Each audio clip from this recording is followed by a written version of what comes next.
सूरज बहुत ही गरीब परिवार से था, जो कि अपनी छोटी बहन गीता और माँ मिताली के साथ रहता था। वो बच्चों को ट्यूशन देकर अपना घर चलाता। एक दिन शाम को जब वो घर लौट कर आता है, तभी उसकी बहन गीता उसके पास आती है।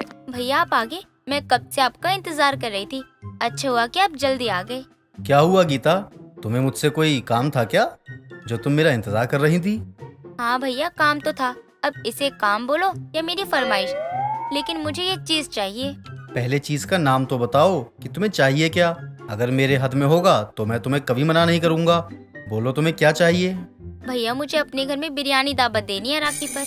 ये तुम क्या कह रही हो गीता, गरीब के घर में बिरयानी की दावत, किस खुशी में? मुझे पता था आप भूल जाएंगे।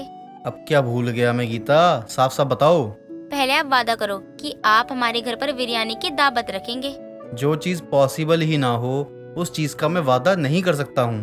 ठीक है, फिर मुझे आपसे कुछ कहना ही नहीं है। गीता इतना कहकर सूरज को बिना पूरी बात बताए वहाँ से चली जाती है और सूरज अपने सर पर हाथ रखकर बैठ जाता है। कुछ देर बाद उसकी माँ मिताली बाजार से सब्जियाँ लेकर घर आती है और सूरज को सर पकड़े बैठे देखकर डर जाती है। क्या हुआ बेटा, तू ठीक तो है? ऐसे सर पकड़कर क्यों बैठा हुआ है? कुछ नहीं माँ, आपके घर में आपकी एक पागल लड़की है, उसी ने मेरे सर में दर्द कर रखा है और कुछ नहीं है। पता नहीं क्या हो गया है उसे। जब से आया हूँ तब से एक बात ही लेकर मेरे पीछे पड़ गई है। अच्छा, अब क्या डिमांड है उस महारानी की? अब क्या बताऊँ मैं आपको। मैडम की डिमांड है कि उन्हें अपने घर में बिरयानी की दावत देनी है, जैसे कि हम बहुत अमीर हों, हमारे पास कोई पैसों का पेड़ लगा हो, जहाँ से हम पैसे तोड़कर घर में बिरयानी की दावत रख दें। बेटा, इसमें उसकी गलती नहीं है। शायद तू भूल गया है, लेकिन उसके पिछले जन्मदिन पर तूने उसे बोला था कि उसे अगले जन्मदिन पर तू घर में बिरयानी दावत रखेगा। वो वही बोल रही होगी। अरे हाँ माँ, मैं तो भूल ही गया था। मैंने बेवजह उसको इतना सब कुछ सुना डाला। इसमें उसकी क्या गलती है? वो तो मुझे वही याद दिला रही थी जो मैंने ही उसे कहा था। लेकिन बेटा, इसमें गलती तेरी भी तो नहीं है। हम गरीब लोगों के लिए बिरयानी दावत बहुत बड़ी बात है। ये चीज हमारी औकात से बाहर है। पर कुछ तो करना ही पड़ेगा ना माँ। मैं एक बार गीता से बात करके आता हूँ। बेचारी को बेवजह ही गुस्सा दिला दिया मैंने। सूरज इतना कहकर गीता के कमरे में जाता है और उसके आगे कान पकड़कर खड़ा हो जाता है।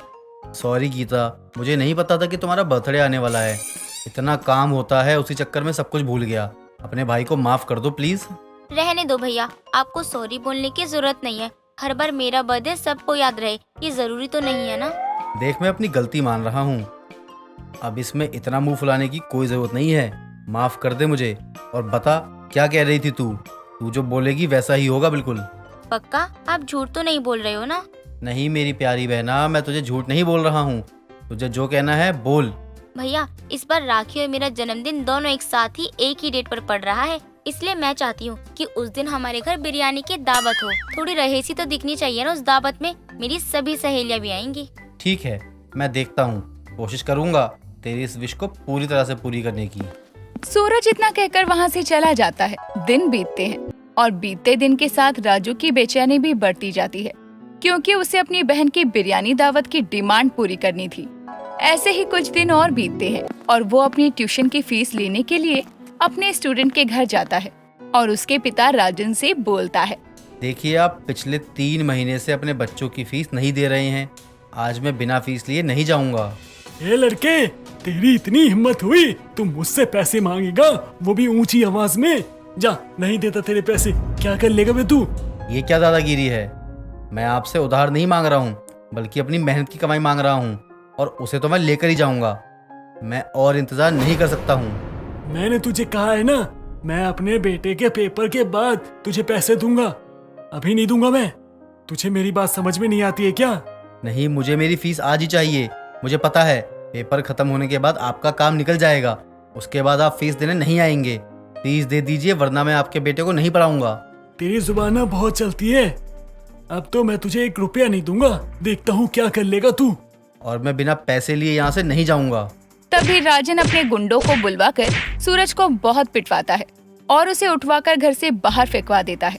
जैसे तैसे करके सूरज जख्मी हालत में अपने घर पहुंचता है और उसे जख्मी हालत में देखकर उसकी बहन और माँ दोनों रोने लगती हैं। ये क्या हो गया? कुछ नहीं माँ, आप शांत हो जाइए। परेशान मत होइए।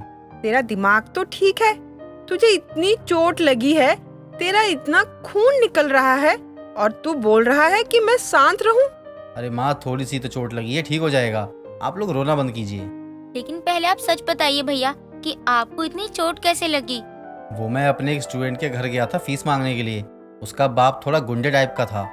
वो पिछले 3 महीने से मेरी फीस नहीं दे रहा था। जब मैंने उससे फीस मांगी तो उसने फीस देने की जगह अपने गुंडे को बुलवाकर मुझे पिटवा दिया।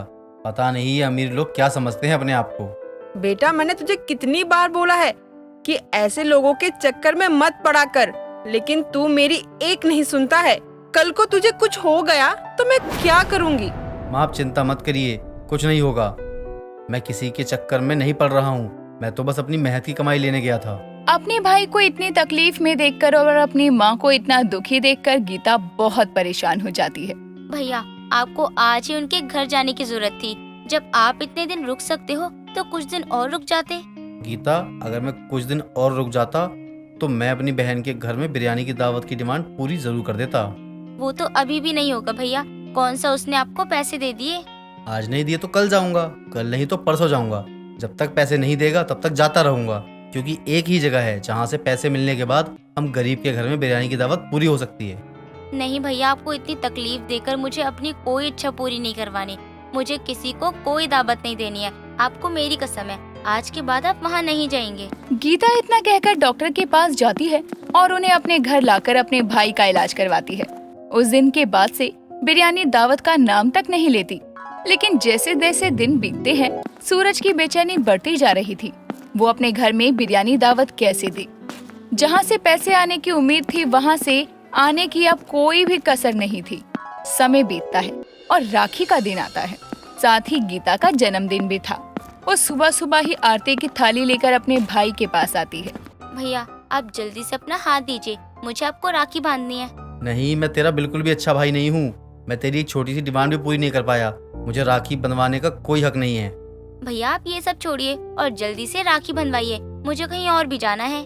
और कहाँ जाना है? यही पास में एक लड़के के घर। मैं हर साल उसे राखी बांधती हूँ।